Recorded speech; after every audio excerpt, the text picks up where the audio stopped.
Rebonjour ou bonjour, bienvenue pour la suite et fin de la formation complète sur la création donc d'un bloc cartouche. Pour cette dernière partie, on va voir un petit peu un bloc un petit peu plus complexe entre guillemets. Donc ce que je vous propose, c'est qu'on va récupérer directement ce bloc-là. Donc ce bloc en général, eh bien, ce que j'ai fait, c'est que c'est un bloc constitué d'un point de base, d'accord ? Ce point de base, l'avantage, c'est que je vais pouvoir le placer ici. Donc tout ce que j'avais créé ici me sert finalement plus à rien, puisque je peux dire que je supprime les attributs. Bon, là, j'ai supprimé les étiquettes, je pourrais retourner dans le bloc. En fait, quand je place mon bloc, il a pile poil la bonne dimension, il est placé pile poil par rapport à ce que je voulais, mais surtout, il y a un endroit qui rappelle l'indice. Et c'est tout l'intérêt de ce bloc, c'est que quand je vais le passer en indice C, il va me rajouter, d'accord, des étiquettes, et il va me changer cette étiquette par défaut. Donc vous allez voir, c'est un petit peu plus complexe, entre guillemets, et je pense que ça ne fonctionne que sur AutoCAD, ce genre de manip. Ça fonctionne aussi sur AutoCAD LT, mais pas sur ZWCAD ni sur GStarCAD. Alors comment on crée ce genre de bloc ? Ce qu'on va faire, plutôt que le refaire intégralement, eh bien je vais le dupliquer déjà. Alors pour dupliquer un bloc, c'est assez simple. Je vais venir cliquer le bloc, donc on va le mettre par exemple ici. Donc ça c'est un bloc indice, ok ? J'ai dû l'appeler d'ailleurs indice cartouche V1. Je vais prendre ça, je vais faire clic droit, éditeur de bloc. En général, pour le dupliquer, il suffit de l'enregistrer sous. Je vais l'appeler indice cartouche V1, ben, je vais le transformer en V2 et on va faire OK. Et du coup, ce que je vais faire, c'est que je vais supprimer un certain nombre de choses. Donc là, profitez-en pour regarder ce que je fais. Ici, je vais lui demander de m'afficher toutes les visibilités. C'est assez subtil, d'accord ? En fait, je vois toutes mes visibilités à l'indice F, mais à l'indice 0, voilà ce que je vois. Je m'en mets à l'indice, donc 0. Ça, on le voit pas. Concrètement, on va voir que cette ligne. Et bien sûr, dernier indice, toujours visible. Là où c'est intéressant, c'est qu'on a l'impression qu'il y a tout. Et effectivement, il y a tout. Si je suis à l'indice E, il n'y a pas le dernier. Mais si je suis à l'indice F, je vois tout. Si je suis à l'indice 0, j'en vois qu'un seul.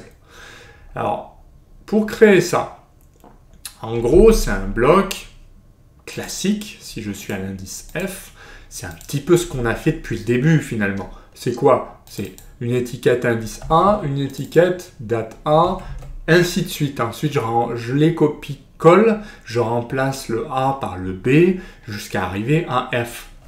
Aucune difficulté. Alors, la petite subtilité, ce qui est très important, c'est 1. La visibilité, d'accord ? Tout n'est pas visible en même temps. Donc, ce que vous avez à faire, c'est créer des visibilités. Ce que je vous propose, c'est qu'on va supprimer, par exemple, les autres visibilités pour avoir à les recréer tout simplement. Alors ça, je vais un petit peu vite, mais rassurez-vous, je vais vous le remontrer complètement. Pourquoi je fais ça ? On va le voir juste après. Donc ça, je vais le définir courant et je vais supprimer ça. Volontairement, je supprime tout ce que j'avais fait pour rendre le bloc un petit peu plus basique, entre guillemets. Ça, c'est mon bloc avant la modif. Maintenant, j'insère avec I entrée ou insérer bloc dynamique, enfin insérer bloc, et je vais chercher indice cartouche V2. Mon indice cartouche V2 va ressembler beaucoup. Il est où ? Alors attention à l'échelle. L'échelle n'est pas bonne. Donc je vérifie celle-là, je suis à 50. Et bien celle-là, je vais mettre aussi 50. Alors, voilà. Donc celui-là, c'est mon bloc. D'accord ? Et ça, vous savez tout à fait le créer, puisqu'il est constitué d'étiquettes. Ok? La seule différence, c'est que vous avez une étiquette en plus ici, qui n'est pas au même endroit donc. Et donc, quand je vais faire clic droit, je vais retourner dans le bloc. Alors, pourquoi je vous montre ça? Déjà, on va supprimer ça. Alors, attendez, je vais juste regarder ce qu'il y a dedans. Il n'y a pas grand-chose, ça devrait le faire. Je supprime. C'est pour être sûr de pouvoir le refaire, en fait. Parce qu'on oublie. Alors, en gros, ça, bah, je vais le supprimer aussi. Ouais, on va le supprimer. Alors, en gros, on a indice A jusqu'à indice Tartampion. Donc, si on veut faire les choses correctement, je vous conseille de faire ça. Donc, en gros, vous générez tous les indices que vous voulez, d'accord? Indice A, indice B, date, B. Bon, j'ai recopié bêtement ici, peu importe. Texte B, texte B. Donc, en gros, vous faites des copier-coller jusqu'à quand vous avez le nombre d'indices que vous voulez. Donc, toujours pareil, c'est assez fastidieux, d'accord? Puisque je dois le faire à chaque fois. Je crois que j'ai oublié celui-là. Donc, il y a beaucoup de répétitions dans les blocs. Il faut faire des copier-coller, il faut les renommer en double-cliquant. Il faut changer souvent le nom de l'étiquette, puisqu'on ne peut pas avoir deux fois le même nom, c'est comme ça. Et du coup, le but, c'est d'avoir un bloc très complet, avec tout ce dont on a besoin. Maintenant, comme tout ne doit pas s'afficher en même temps, ce que je vais faire, c'est un paramètre de visibilité. Le paramètre de visibilité, il est ici. J'en ai besoin ici, donc je vais l'indiquer n'importe où. Entrée.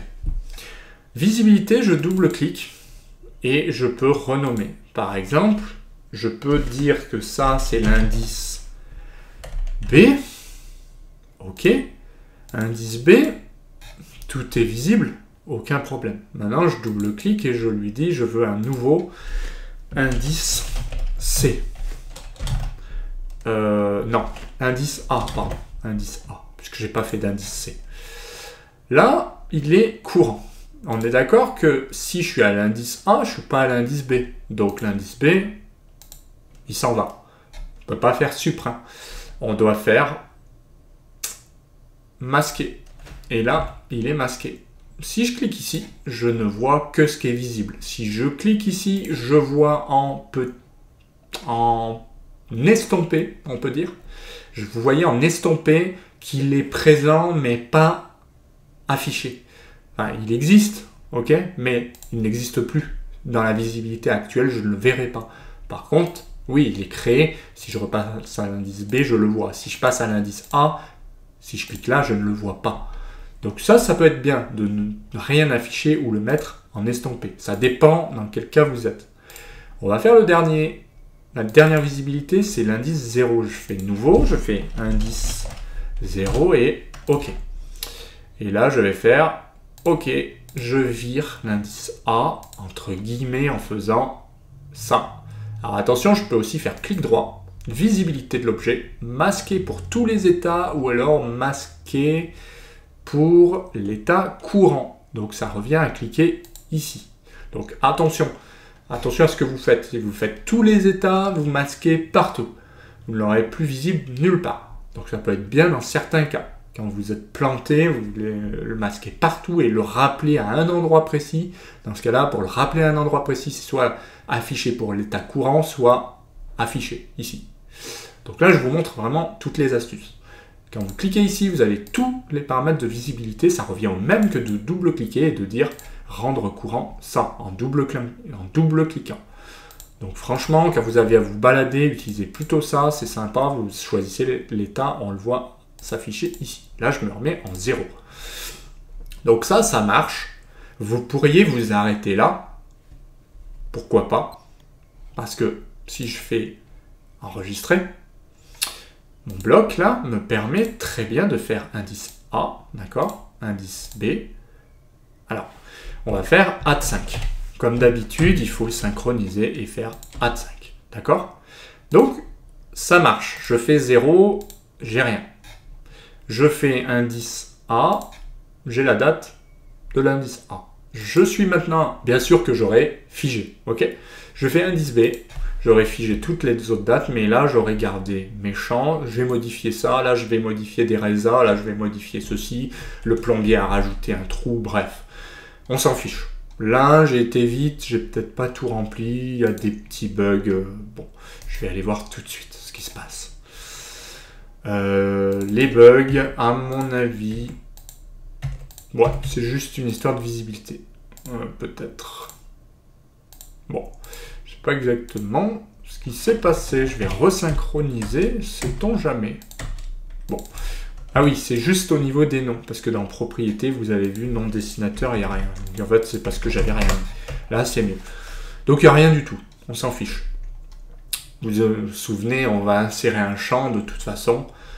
On peut insérer un champ en disant que vous voulez cibler ça et vous voulez finalement insérer tel champ. Donc voilà, concrètement, vous insérez bien le champ que vous voulez, vous faites des essais, mais ça marchera tout à fait. Moi, ce que je fais, c'est qu'en général, ce champ-là rappelle cette étiquette-là rappelle cette étiquette-là, et ainsi de suite, jusqu'à arriver à la fin.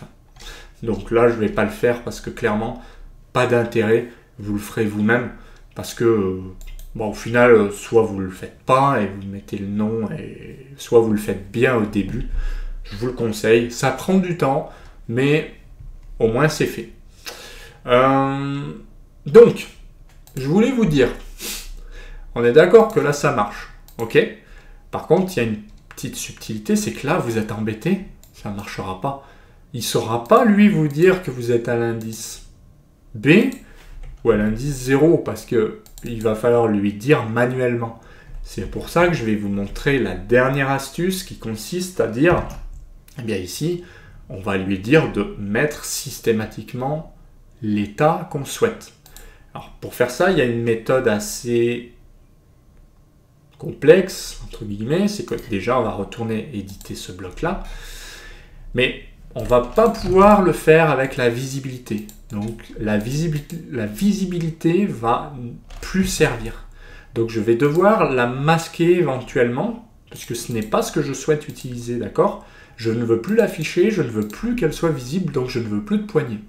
Par contre, ce que je vais utiliser, ce que vous allez utiliser dans le cas où vous voulez aller plus loin dans l'utilisation des blocs, donc j'ai fait une formation bloc dynamique aussi.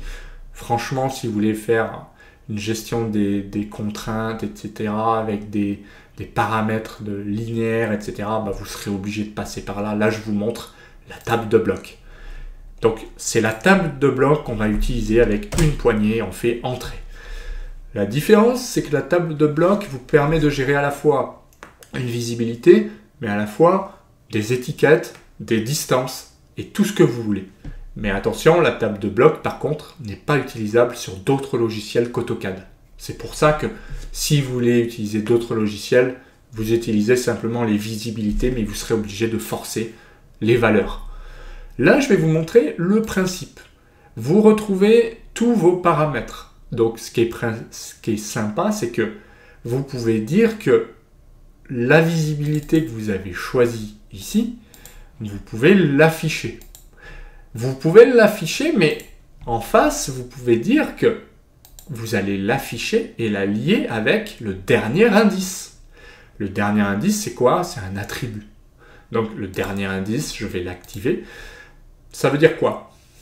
À chaque fois que je suis dans telle visibilité, ça veut dire que je suis dans tel indice. Donc, finalement, indice 0.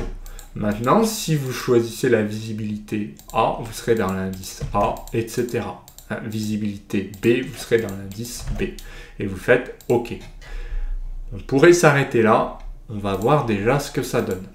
Je ne pense pas que ça fonctionne en l'état suffisamment, quoique ça a l'air. Si, c'est une possibilité. Alors, simplement, vous voyez, il y a une petite subtilité. Dernière subtilité, mais ça fonctionne, a priori. Je vais dire indice 0, il me met 0. Je vais dire indice... Alors, petite erreur que j'ai commise, et c'est souvent le cas, ça tombe bien que j'ai fait cette erreur. Quand on crée plusieurs visibilités. Le problème, c'est qu'à chaque fois, la visibilité ne fonctionne que dans l'état courant. Qu'est-ce qui se passe? Clairement, si je retourne dans l'éditeur de bloc, là, je le vois ici, mais en indice A, vous voyez, mon objet a disparu. Mon objet table de bloc a disparu. Tout comme mon objet étiquette pourrait disparaître. Pour le mettre partout, je vais cliquer ici. Ça, je le veux partout. Donc, je fais clic droit, visibilité affichée pour tous les états. Et là, que je sois en indice 0 ou en indice B, je le verrai. Alors là, ça fonctionne. Enregistrer toujours. Indice B, il me met B. Et à chaque fois que je crée une visibilité, donc j'ai lié la table de bloc pour que l'étiquette soit répercutée, donc l'étiquette que je veux. Il peut y en avoir 10, il peut y en avoir 50, une fois de plus. Vous mettez ce que vous voulez dans chacune des étiquettes. Là, j'ai juste besoin de lui dire, mets-moi ça, puisque je suis dans l'indice 0, mets-moi 0. Si je suis à l'indice A, mets-moi A. Ça paraît logique, mais ça fonctionne. Alors, petite subtilité, vous voyez ici, c'est pas très joli parce que vous avez visibilité, vous avez des choses qui s'indiquent comme ceci. Si vous voulez faire un truc propre, vous pouvez, plutôt qu'afficher visibilité, afficher une variable, entre guillemets. Vous allez cliquer sur gestionnaire des paramètres. Ici, vous pouvez dire créer un paramètre utilisateur. Alors attention, mettez-le en user 1, vous le mettez en chaîne. Pourquoi chaîne? Parce que réel, c'est un nombre, donc vous pouvez mettre que des nombres et chaîne, vous mettez ce que vous voulez. Le paramètre utilisateur, je vais lui dire indice perso ou indice en cours et entrée. Alors lui, pareil, il ne supporte pas les espaces, donc je vais mettre simplement le tiret du 8, comme j'en ai l'habitude, et voilà. Par défaut, vous mettez ce que vous voulez, peu importe. Quand je double-clique, donc j'ai plus besoin du gestionnaire de paramètres. Quand je double-clique ici, plutôt que voir afficher cette première liste déroulante, je vais faire plus, je choisis indice en cours, lui, donc j'ai double-cliqué, je le clique, je maintiens et je le mets là. Attention, pourquoi? C'est le premier qui vous met la flèche. Donc si vous mettez indice en cours en dernier, vous ne le verrez pas. Par contre, moi, je ne voulais pas voir visibilité 1 parce que c'est tout moche. Moi, ce que je veux voir, c'est marqué indice. Alors, on va l'écrire correctement. Indice. Je vais y arriver. Hein. Indice 0. Ensuite, indice A. Je vais le copier-coller. Donc, CTRL-C, CTRL-V. Et là, je mets indice B. Vous allez voir la différence quand je fais OK, enregistrer. C'est que cette fois-ci, ça va être beaucoup plus joli. Quand je clique ici, il me met indice en cours, indice 0, indice A, indice B. Donc vous voyez, c'est plus joli. Il n'y a pas marqué visibilité 1, machin, on s'en fiche. Il y a marqué quelque chose de joli. Indice 0, j'ai bien 0. Indice B, j'ai bien mes deux lignes et j'ai bien indice B. Donc, plus d'erreurs possible, parce que combien de fois on met indice B là, et puis là ça part avec indice A ou indice 0. Ouais, franchement, il n'y a rien de plus pénible. Donc voilà, ce bloc là, c'est le bloc que vous avez ici, que vous pouvez utiliser et bidouiller, qui va jusqu'à F. Et puis ça, c'est le bloc qu'on vient de créer ensemble. Donc je vous ai mis le bloc de base. Ça, vous aurez accès à ce fichier, hein. Ça, c'est ce qu'on a fait ensemble, d'accord? Ça, donc, au début, on n'avait rien. Ensuite, vous avez été capable de créer un bloc. Ensuite, dans ce bloc, on a mis des champs. Et ensuite, on a inséré un autre bloc, comme ceci. Et c'est un petit peu, pour finir, le principe que j'ai utilisé là. Comment j'ai fait pour dire projeteur, c'est tel dessinateur, ici c'est tel ingénieur, bah, c'est que simplement ça c'est un bloc, ça c'est un bloc. Et dans ces blocs, il y a des tables de blocs qui vont permettre de dire bah, tel texte, telle variable, mets-moi en face eh bien, le nom que je veux, tout simplement. Donc après, vous avez juste à vous amuser. vous pouvez faire beaucoup de choses avec cette table de bloc et c'est assez simple à prendre en main. Ici, en plus, il n'y a pas de visibilité, je pense. Oui, c'est juste une table de bloc et ça gère des attributs. Là, on est allé plus loin parce que vous avez à la fois une visibilité, d'accord? D'ailleurs, on le voit, hein, dans propriété, il y a de la... Ah bah non, il n'est pas visible. Oui, je l'ai masqué. Donc, vous pouvez le masquer, la visibilité, mais vous pouvez également la laisser. Mais sinon, vous avez aussi la table de bloc que vous pouvez modifier soit avec la flèche qui pointe vers le bas, soit avec le petit symbole ici qui vous permet de double-cliquer et de changer d'indice également. Donc ce qu'il faut retenir, c'est que ici, on a été capable de créer un bloc avec des visibilités et avec une table de bloc qui reprend les visibilités. Donc c'est pas forcément quelque chose de simple, mais c'est le seul moyen pour gérer ce qu'on avait besoin de gérer ici. Donc, je pense qu'on a fait le tour. Très franchement, je vous remercie encore d'avoir suivi ce cours. N'hésitez pas à partager, j'espère que ça vous a plu. Donc, n'hésitez pas à me faire part de vos commentaires. Puis sinon, je vous dis à très bientôt pour d'autres formations complètes. Allez, salut!